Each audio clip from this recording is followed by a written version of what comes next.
All right, we're looking at topic 8.4, our example 1 try it problem. It says angle MNQ and angle PNR are vertical angles. What is the value of x? So we're going to answer in a sentence. The vertical angles are blank, so the equation blank can be used to find x. The value of x is blank.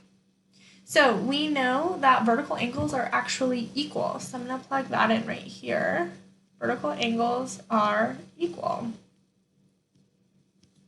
So the equation that can be used to find x is going to be an equation where we put those values of those angles equal to each other.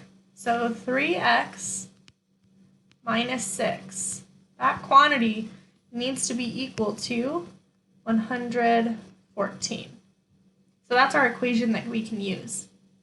And we need to find the value of x, so we need to start by getting x by itself. The first thing I can do is add 6 to both sides. 3x is equal to 120. I'm going to divide by 3 on both sides to get x by itself, right? This canceled, so now I have x is equal to 40. And that's in degrees. There we go. The value of x is 40